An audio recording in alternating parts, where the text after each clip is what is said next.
In this video, I'm going to show you what has changed in the last year, from the Evoke 31 up until the Evo NXT 31.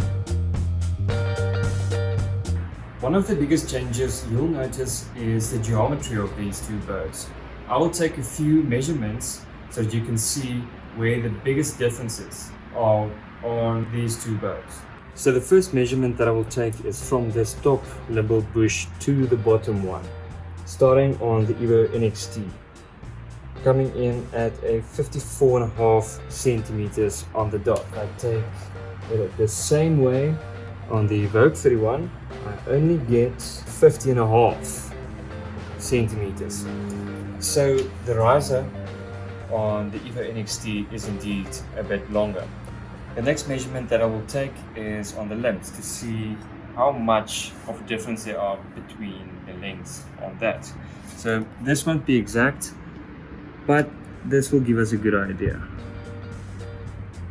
Okay, this one is 26.8 centimeters. Moving on to the Evoke.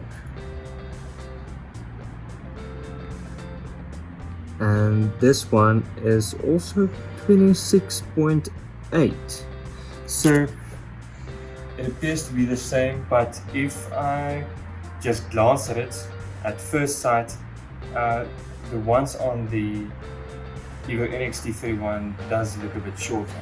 What I've also noticed is that the limb deflections on the Evo NXT is different than the deflections from the Evoke. Now, I think if I have everything correct, that the limbs on the Evoke is a bit stiffer.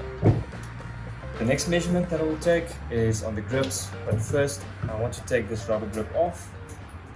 Give us a clear indication on what's going on. So the first measurement will be on the NXT 31. We have 19.57 millimeters.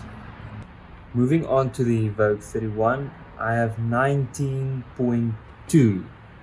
So which actually means that the grip is slightly thicker on the Evo NXT, but really doesn't feel that way. I think you're misled by the holes in the grip. This looks a lot more solid. Some things that stayed the same is the Evolve cams. You can actually confirm that by looking at the codes on the cams itself. So it's not a new cam that's just relabeled Evolve cam system. It's exactly the same.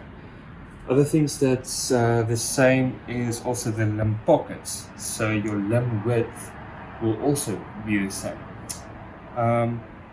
Next measurement coming up is on the overall riser thickness. I'm going to take a reading on the bottom and on the top, especially on the Evo NXT, and then also on the bottom and the top of the Evoke 31, to see if PSE made up for the caged risers on a different way. So let's start off with the grey beast. Yeah. Okay. So we have 21.94 on the top, and also 21.8588, 21.9 at the bottom, which is that's exactly the same. All right. For the Evo NXT, I have a 22.3, so it's slightly thicker at the top, and at the bottom I've also 22.3. So the riser on the Evo NXT 31 appears to be a bit thicker, especially on the top and the bottom. That might be a simple way to make up for the lost cage riser design. Another big difference is the stabilizer holes. You can see the top one over here, which if you take a look at the Evoke 31, they couldn't put one there because of this bubble cage thing in the riser. So that might be a reason why they have done away with it on the new bow. So this year they've moved to a solid carbon rod on the Evo NXT. But I'll quickly show you, on the Evoke it was still a flex rod. So you can see it has this whole chip out of it here. I don't know exactly why they've done away with it. I don't have any info on that, but that is a big difference. So the string stoppers looks also exactly the same, but this one appears to be a bit shorter because I think it's because the Evoke had a 6-inch brace size, but the Evo NXT 31 is a 6.5-inch brace size. So that's the reason why this one looks longer. And you'll also notice that both of the bows have the shock rods in the riser. Up next is the axle to axles. How they measure up. Use this tape. I'm going to give you measurement in inches. So it is exactly on the dot 30.5 for the Evo NXT 31, and for the Evoke 31, hey, it's actually 31. Cool. As far as the weight goes, these bows both come in on 4.2 pounds. So they've kept that exactly the same. That's per data card that PSE provides you. So the last measurement that I want to take is how low the rear stabilizer hole sits. I'm going to measure it from the shelf.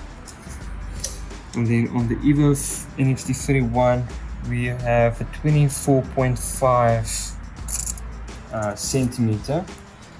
And then on the Evoke, it's about 20 centimeters, which means your center weight of gravity overall can be much lower on the new Evo NXT 31, which is actually quite great in terms of stability.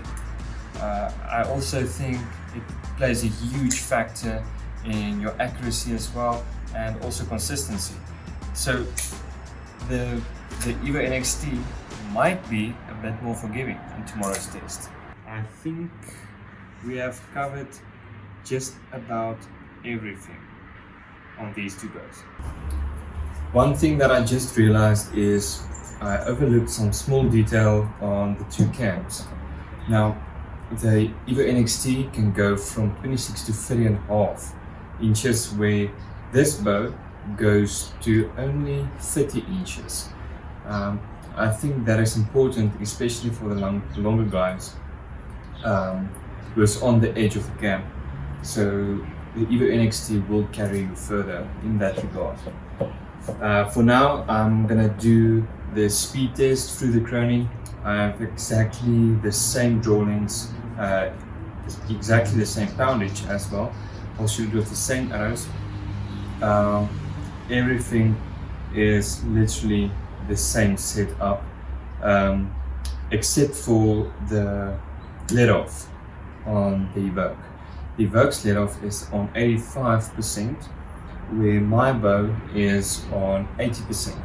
The reason for this is I don't want to tweak too much to Stefan's bow. The only thing that I needed to do is set the timing in on actually both of them. Both bottom cams were a bit late, so reset the timing, and now it's go time. Let's see how these two measure up.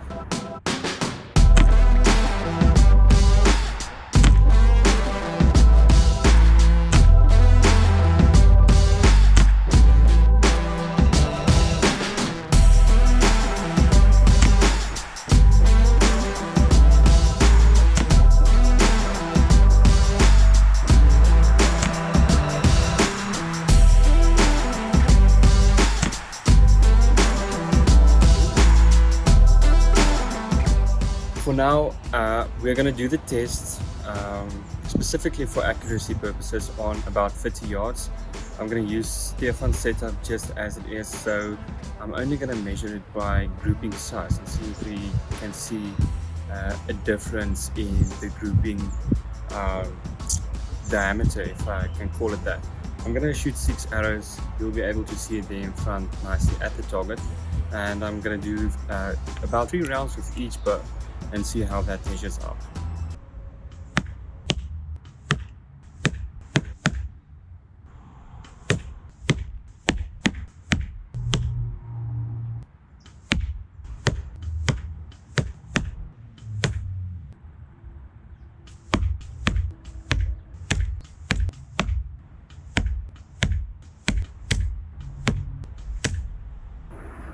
All in all, I can't really make a verdict on that groupings that I've showed you. This bow is not set up for me personally.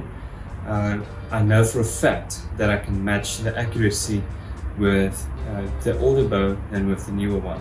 The biggest differences that you can't see with the eye but only feel when you shoot these two is, I think, the draw cycle. Even if it's the same cam, there is a difference in the draw cycle.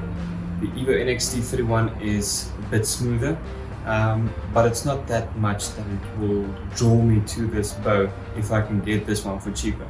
On the Crony, you can also see the Evoke was 6 feet per second faster, and with that extra cam speed, you can also feel the whip come through, where on this bow, it's much more dead in your hand.